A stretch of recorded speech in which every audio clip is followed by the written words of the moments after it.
네, 장관께서 지난 상임위에 출석하지 않은 이유에 대해서 여야 합의로 상임위를 개의하는 게 관례이기 때문에 그렇게 판단했기 때문이라고 말씀을 하셨는데요. 네.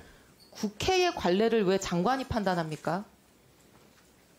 뭐 국무위원으로서 판단할 수 있는 그런 임의로 판단해서 제가 출석하는 상임위원장에게 협의도 거치지 않고 제가 불출석한다. 출석하는 문제이기 때문에 그 판단은 제가 독자적으로 할 수 있다고 생각합니다. 그건 장관이 판단할 문제가 아닙니다. 국회의 관례는. 그 두 번째, 그 덜렁덜렁 발언에 대해서 말씀을 하셨어요. 제가 그 발언의 전문을 읽어드리겠습니다. 예전에는 전세를 얻는 젊은 분들이 경험이 없다 보니 덜렁덜렁 계약을 했던 부분이 있지 않을까 싶다. 이제는 꼼꼼하게 따지는 인식이 생기지 않았겠냐. 이렇게 말씀을 하셨죠? 네, 틀림없습니다. 네.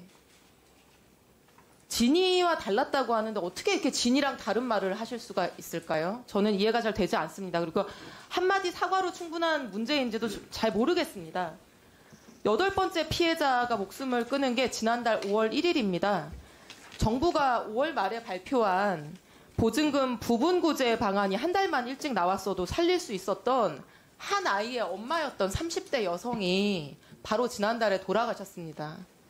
근데 이 사회적 재난에 대해서 국민들을 구제해야 될 가장 큰 책임이 있는 국토부 장관이 그 8번째 피해자가 돌아가시고 열흘도 안 돼서 이런 말씀을 하신 거예요. 피해자들을 비난하는 발언을. 이런 거 4글자로 뭐라고 하는지 아십니까?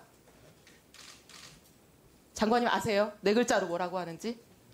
제가 아는 모르는 이야기입니다. 2차 가해라고 합니다. 피해자들은 자기 삶을 지속하기 어려울 정도로 고통을 겪고 있는데 피해자들한테 당신들 탓이다. 더 잘했어야 된다. 이렇게 비난하고 탓을 하는 거 이게 바로 2차 가해고요. 이게 직접적인 가해자들보다 피해자들을 심리적으로 더 궁지에 몰아넣는 행위입니다.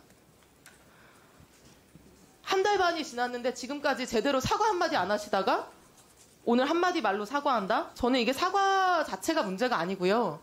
이 전세 사기 피해에 대한 장관의 인식 자체를 바꿔야 됩니다. 첫 번째, 이게 계속 우리가 전세 사기 하는데요. 사기 사건이 아니고 전세 사고입니다. 우리가 전세 제도를 안전하게 운영하지 못했기 때문에 발생한 사회적 사고입니다.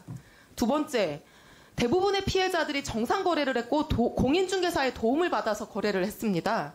피해자들이 잘못해서 이런 사고가 생긴 게 아닙니다. 정부와 정치의 잘못입니다.